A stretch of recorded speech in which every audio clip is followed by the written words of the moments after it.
Welcome back to the pod. This is Money Body Goals. I'm Ryan DeCastro. And I'm Dalton DeCastro. And if you don't know us, I am a certified financial planner and a wealth coach. And I am a personal trainer, and I am also a coach. So we made it to episode 4. Yes. We're over the hump. Apparently, the statistics for new podcasts is a lot of them don't make it past 3 episodes, I think. So a big milestone for us was getting a 4th one out and just remaining consistent. So I'm really proud of us for sticking with it. Yeah, I think we've done a good job. Yeah. We make time. So if you haven't already done so, make sure you subscribe to our YouTube channel or subscribe on Spotify if you're listening on there. And today we're going to talk about the costs when it comes to competing in bodybuilding and how to budget for certain things, where we think it's worth it to splurge versus cutting back, maybe some unexpected expenses that you aren't necessarily aware of, and also the impact that it has on your social life. Okay, let's dive into it.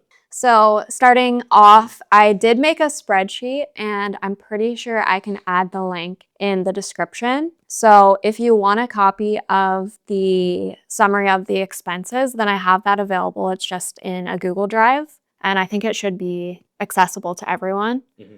And then I also broke down a monthly budget if you want to try and space out the expenses. So feel free to download that. If for some reason it's not working for you, just feel free to leave a comment or you can DM me on Instagram and I'll make sure that you get a copy of it. But I think it's super helpful just to see everything mapped out and know exactly what to expect. Of course, a lot of the associated expenses will vary depending on what you're gonna prioritize the most when it comes to certain things, and some other items you can definitely save money, so it all just depends. Yeah, and also just men versus women, because there is a big difference between the two. Yeah, so the women listening, if you're competing this year or thinking about it, you might want to sit down for this one.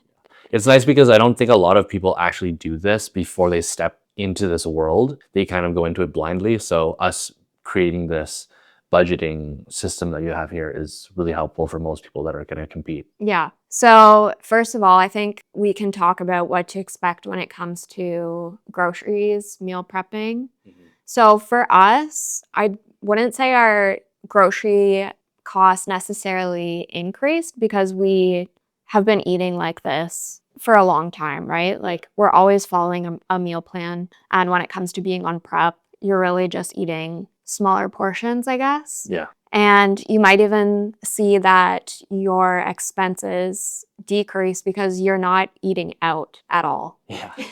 Yeah, a lot of the times people's expenses are just from eating out on a weekly basis. And I don't think, like, aside from cheap meals and refeeds like that I got, I was eating super clean. So we were actually saving money. Yeah. It was hard to understand that at first because you were seeing the cost of our Costco bills. Yeah. But then when you put into perspective how much we were actually not spending on eating out, It makes a big difference. Yeah. So for us, if we break it down, let's just say individually, then I'd say you probably spend around $400 a month on groceries. Yeah. So I guess for a guy, it might be a little bit more depending on. Yeah, we're usually eating more food because we weigh more. Yeah. So I'd say, I mean, you can probably expect around anywhere from 400 to 600. Yeah. For groceries, you're going to probably be buying more supplements. Yep. So protein powders, pre-workouts, all of your vitamins and stuff like that. Creatine. There's so like a huge list of different supplements. But like I said, you're not going to be eating out at all. So it kind of balances out. The groceries, I think a tip is for people to buy in bulk, because the thing that I learned throughout my prep was if you have a Costco business center that's in your town or something close to you, I would highly suggest going there. Or even if you're like someone who buys usually at like a Loblaws, Walmart, Metro, start going to Costco and buying things in bulk, especially your proteins, because you're going to save so much more money. Because like the cost when I was buying 5 kilos of chicken compared to when I was only buying like 1.2 to 2 kilos is huge. Yeah. Like I saved so much money when I started going to the Costco Business Center, and I just bought like insane amounts of protein. Yeah. Because I'm going to go through it in a week no matter what, or through a month no matter what, and I would just freeze whatever I'm not using that week. Mm-hmm. So it just saves a lot of money. Even if you can plan ahead, if you do live somewhere outside of the city, just plan out what you need to buy. Even go once a month and just buy everything. And then, like you said, freeze it in the meantime until you need to make it. Yeah. Yeah. Obviously, like your produce, the things you want fresher, Mhm. you can start buying locally. But like if you can really go out of your way to a Costco or a Costco business center, I would highly suggest doing that. Yeah. You save so much money. And then would you say there's a significant difference between off-season versus the actual prep for how much you're spending? During prep, I think the expenses are going to be a little bit higher, in my opinion, because it also depends on your coaching, but like usually you're paying more. But there's more like detailed things you'll need, as opposed to off season, it's a lot looser. So you can have the freedom. You have more freedom in your off season. And yes, you're eating more food, but unfortunately, it's actually more expensive to eat cleaner than to eat junky. Like you can get a box of pizza for $10. Yeah. And then that would last you like a day. I'm not highly suggesting that, but I'm just saying like it's cheaper to actually eat bad food than it is to try and keep your food clean, Right. which is the unfortunate. So yeah, for a prep especially, you'd want to be a lot stricter with that. Yeah. Yeah. And then you mentioned the cost of coaching, right? Yeah. So that's something we included on the spreadsheet was you will probably pay your coach a little bit more during the actual prep. Yes. Yeah. Usually in an off season, you're not paying as much, but during a prep season, you pay more money. Yeah. And then for you, your prep is normally 16 to 20 weeks, right? Yeah, it depends. Everyone's different, right? So like, let's just say someone comes in with a lot of higher body fat percentage. Yeah. They're going to need a prep a lot longer. I actually didn't need to do that much cutting compared to the average person that has higher body fat. Yeah, same. I think for me, it was between 12 and 16 weeks. So some additional expenses, this is where the price really starts to go up. So, I mean, you'll probably want to get your teeth whitened. I think that's 100% worth it. Okay, but that's definitely not like, that's something we would do. Right. And that's also something you can do like one time a month in advance. For us, there's ways you can save costs on pretty much everything that we've listed. Like you could go to a professional in person to have that done in just one session. Or for us, we have at-home whitening kits. My friend Mallory has her own teeth whitening business called Smile Station. So we have our own kits and we do that at home. So that saves us a lot of money right there. But even things like you're going to want to book a posing session. So you can do that privately, which of course the cost is going to be more. Or there's a lot of seminars that are offered. Yeah, I did mine virtually, which I would 10 out of 10 recommend anyone to do. Yeah. People think, oh, I'm not going to get the same kind of value from a virtual session. Like it was night and day for me. Like it made a big difference for me. Even though it was small changes, because I practiced literally every single day. Yeah. But for someone who's never done it before, I think I'd highly recommend them to do that. Yeah, I would do that at least once. Yeah. And then there's probably a million videos you could search on YouTube of someone breaking down how to pose for your category. And that can just help you get into the rhythm of, and that's something you'd want to practice a lot, right? But this is also the difference between you're potentially winning your show, coming first overall, and not. So if you want to practice and do it the free route, that's fine. But like, don't be mad if you don't have a locked in routine and have a really nice presentable stage presence because you didn't practice enough posing and you didn't invest the money into it. Yeah. But if you want to invest your money and actually get really good at it, that's what we would suggest. Yeah. So I think on the monthly budget breakdown, I said to do your first posing session 4 months out. You want to do that pretty early days, right? Yeah, so you have enough time to practice it. Yeah. Don't leave that to the last minute. And then if you were going to do a second one, because that's what I did one 10 weeks out. And then, but my circumstance was different, but I did one 10 weeks out. And then I did one like the week before the show or 2 weeks out, just to like fully fine tune and make sure that everything was like perfect. Yeah. Like I said, that's the difference between winning and losing. That's a good tip. I mean, other than that, spray tan is also something that I wouldn't try to cut costs on. Yeah. Right? There's outside spray tan people that you could probably go to that would be cheaper, but you could even do it yourself, which I don't recommend. No. It's so much easier to go to the company that they hired on site at the show, right? It's just so convenient. It's convenient. It's like, it's literally right there. Yeah. And then in terms of finding a hotel versus Airbnb, if you're not doing a local show and you can't just stay at your own house, then I think it's worth it to have something that's super, super close to the venue. Yeah. Because we've had some friends that have stayed in Airbnbs, 20, 30 minutes away, and you're just doing so much back and forth that if you have to spend a little bit more to stay at the host hotel, I think that's definitely worth it. Yeah. And from my experience, I saw a lot of people and I spoke to a lot of people and they were saying things like, yeah, I'm just going to be here at the venue the whole day because my B&B is like 30, 40 minutes away. I'm like, that sounds terrible. Yeah. Like after you hit stage and you have time to rest, I'd want to like lie down in my bed Yeah. and be comfortable, like de-stress. But if I'm in a crowd of people all day and you don't have your meals on you, you don't have like the freedom of anything, you're just stuck in a venue, I'd say it's worth the money to get somewhere closer. Definitely. One way we were able to save a little bit money was on a rental car when we went to the States, because we used an app called Turo, where you're essentially renting a car just like you would book an Airbnb. Yeah, it was pretty easy. So it's actually someone's car that they're just lending to you for however many days you're there. And you're able to save so much money that way versus going through like an airport rental service. Yeah. Yeah. I think our process when we went to Texas was just like super smooth, super easy. And because we're planners, we literally planned it all out instead of waiting last minute and trying to figure things Because out. I'm a planner. You're a planner, yeah. So, I mean, buying a photo or video package of your stage shots is also an option. I think it's a good option Yeah. because the way that I see it, and I've seen a lot of coaches talk about this, is you busted your ass for 20 weeks to get yourself into the best shape of your life. Yeah. You pretty much like grinded so hard to get to this point, and then you're just gonna walk away with no stage shots. Yeah. Like something I'm lucky because I had a bunch of you guys taking videos and photos, but the quality of those photos in comparison to like the stage shots that I saw, It's night and day. it's a completely different experience. Like Yeah. if you want to see the best picture of yourself, buy the stage package because they're going to get great shots of you. And if you are on a budget, then buy the photos. You don't have to buy the video, right? Yeah, exactly. You don't have to buy the video. Yeah. But even walking away with the video, it's like if this is going to be the one time you ever step on stage during a bodybuilding show in your life, Yeah.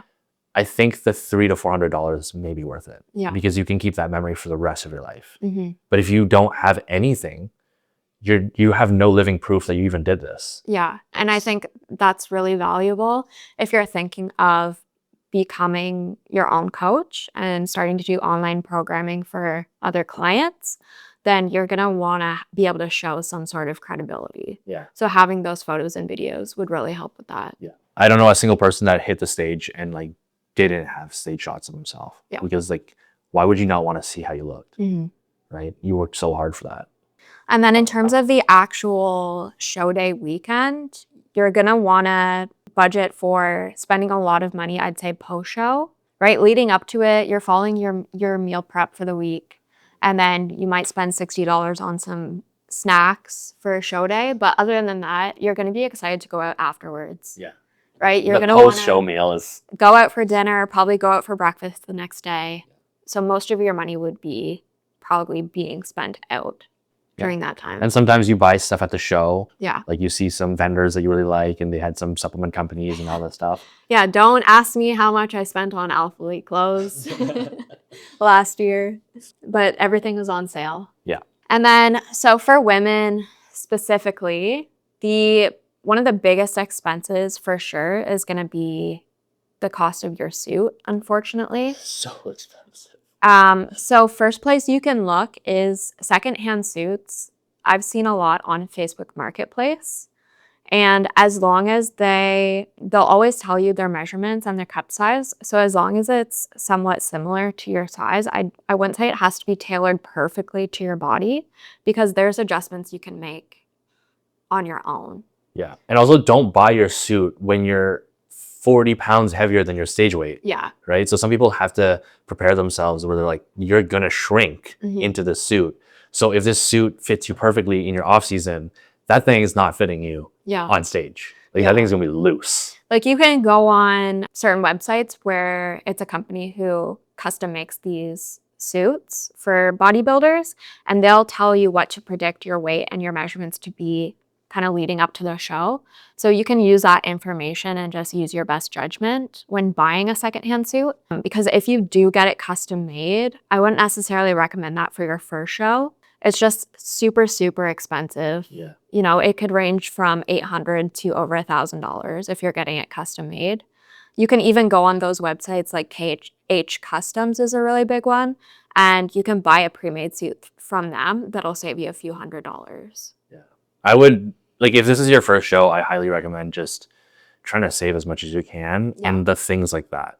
Because at the end of the day, yes, it's good to present yourself with a nice suit, but I genuinely don't think that that's going to be the piece that makes you win or lose your show. Yeah. Like, your bikini that you're wearing on stage is not going to mask your terrible physique. I'm sorry.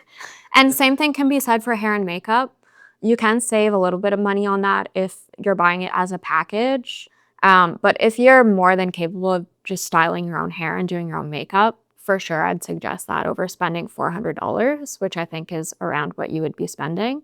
I think getting your nails done is definitely worth it. Yeah. You're going to have to buy heels. So that's another. I mean, for me, I don't know if you can still get them where I got mine. I ended up going to, it's called the Adult Fun Superstore in Ottawa. It's a sex shop.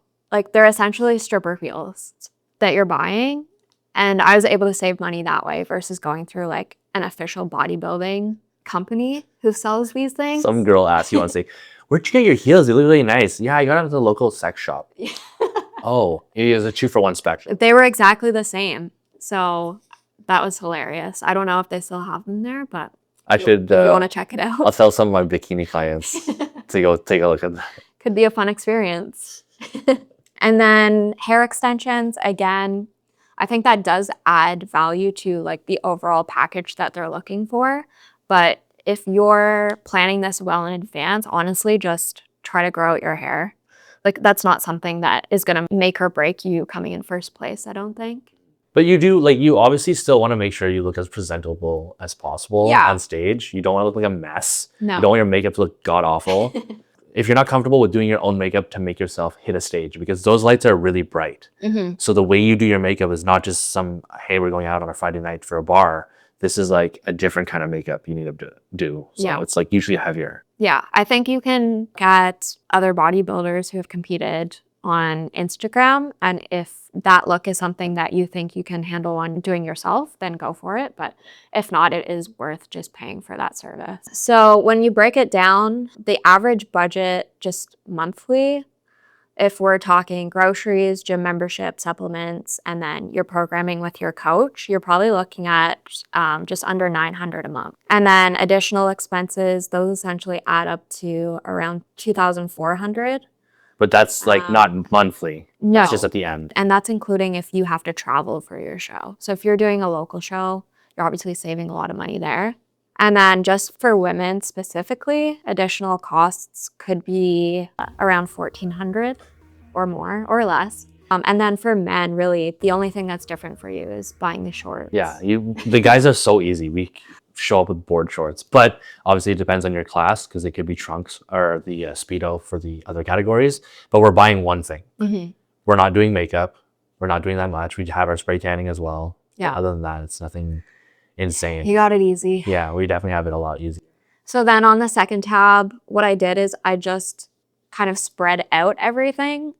So you can even start planning, 5 months ahead and saying, what could I book in this month versus leaving everything to the last minute, because then obviously the financial impact is going to be a lot harder. Yeah. Like a lot of shows will have promos where when you sign up early, you can get a really cheap discount on the guest hotels, but people always wait last minute. And the problem with that is that's why people end up being 30 to 40 minutes outside of the town, because everything's already booked, right? So this is why it's good to plan ahead, book your hotel, book your Airbnbs. If you get the closest one possible, it'll be a lot cheaper. Yeah. And there'll actually be availability. But like if you have a small town and this is where your show's at, I guarantee that place is filling out fast. All the hotels are gonna get fully booked. All the Airbnbs are gonna get fully booked.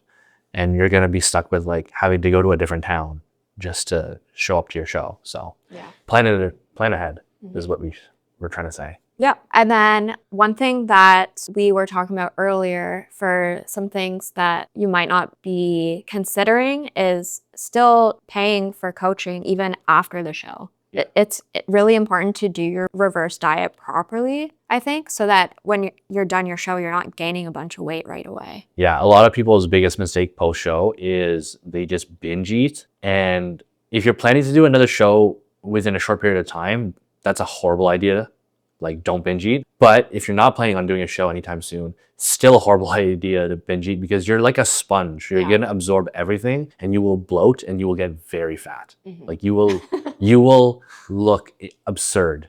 And it will mess with your head because after being so like shredded on stage and then 2 weeks later you're 30 pounds heavier and you look like a balloon, you're gonna be depressed. I've seen so many people go through that. And it's obviously not healthy on your body. Let's say you do gain a ton of weight. It's like you don't want to just jump into another diet right away to try and get your body back. Yeah. That's probably the worst thing you could do. Yeah. Like you've already worked so hard to look like this going on stage.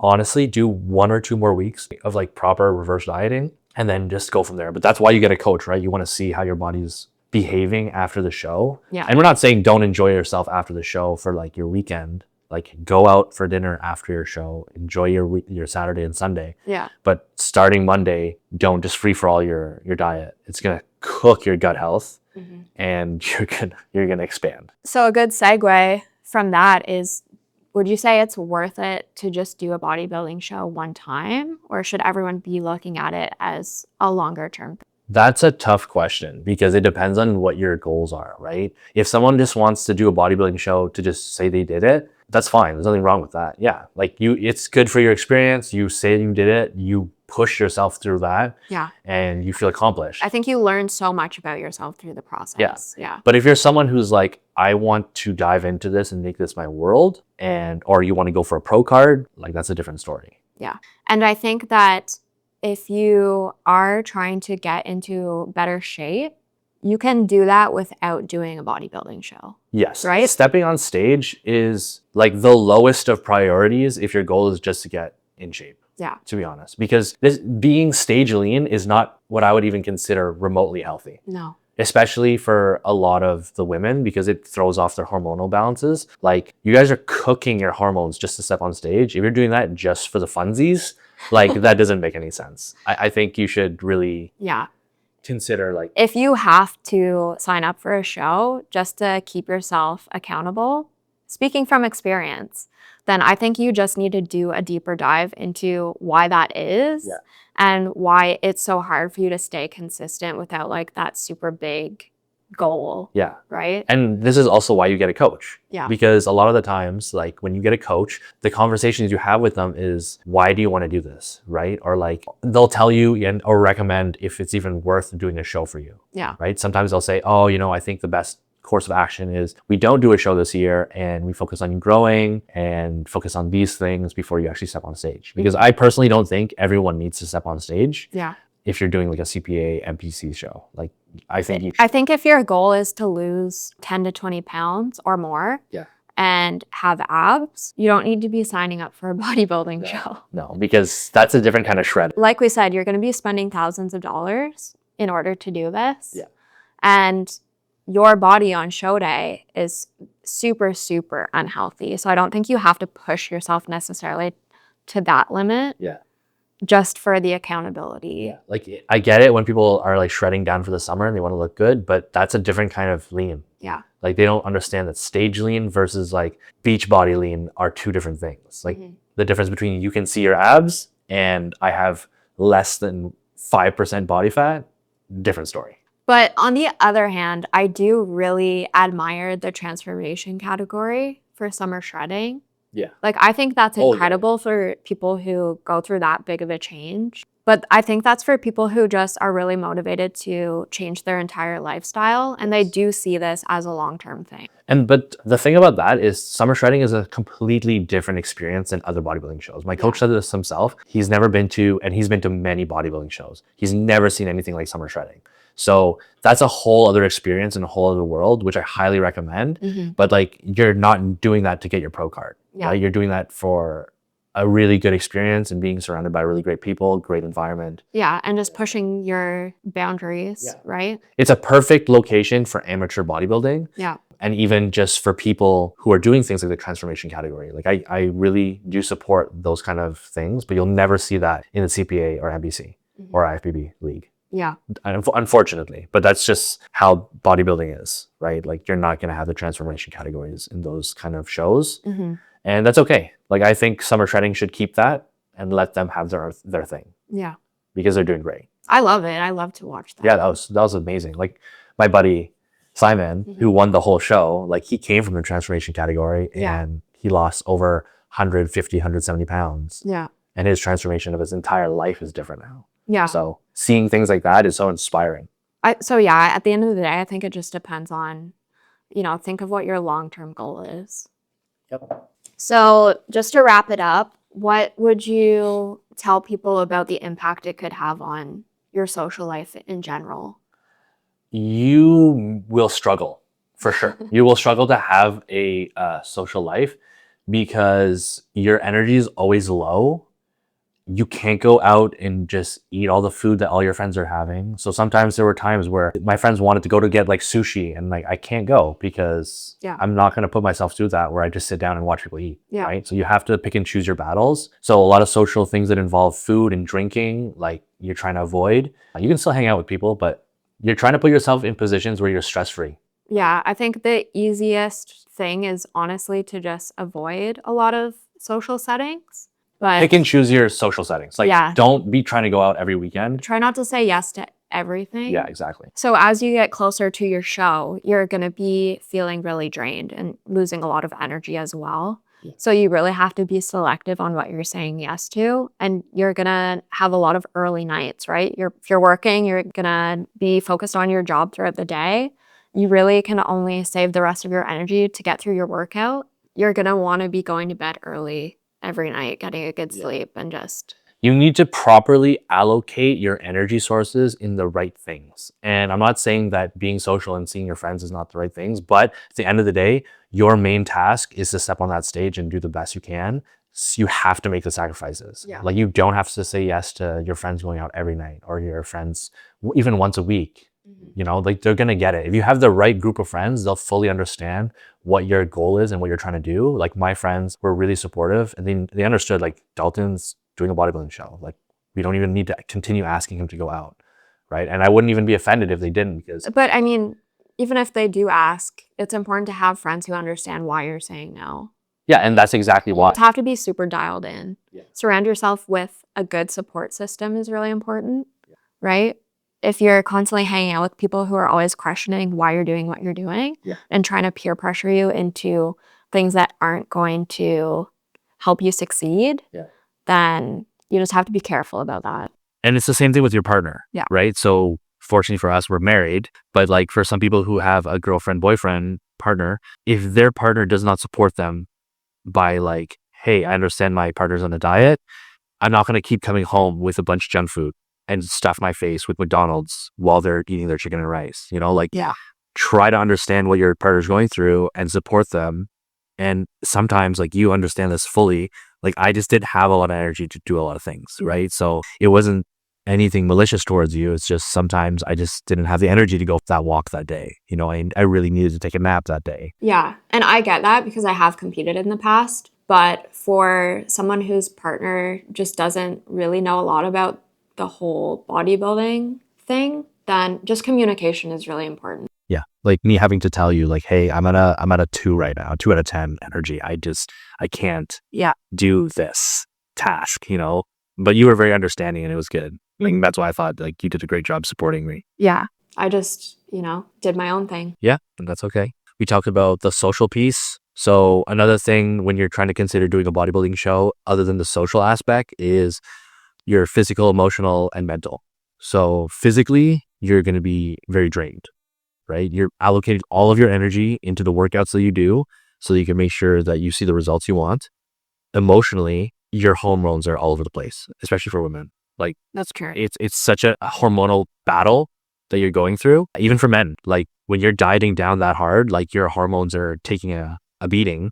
So you have to take into account like you need to take care of your mental health, because you're going to have low days. and there's gonna be a lot of them. Like, you're gonna have to dig super deep. Like, I had so many days where I was just questioning, like, why am I even doing this? But you know, when, like the other episode, when you have a strong enough why, that will always get trumped. Yeah. So I had days where I would just break down in the gym crying because it was just so hard to get through when you're in the final stages of like your show coming up, where I'd have to call my friend and be like, hey, can you come to the gym? Like, just help me get through this workout. Yeah. So that's what I mean, is it's really important to have a good support system and people who can just help you push through. And people who understand what you're going through. So when you have other people who are going through prep, it's really nice when you know other people who are doing a show as well. So you guys can just back and forth, like, yeah, hey man, how you feeling? Oh, I feel like garbage. How about you? Same.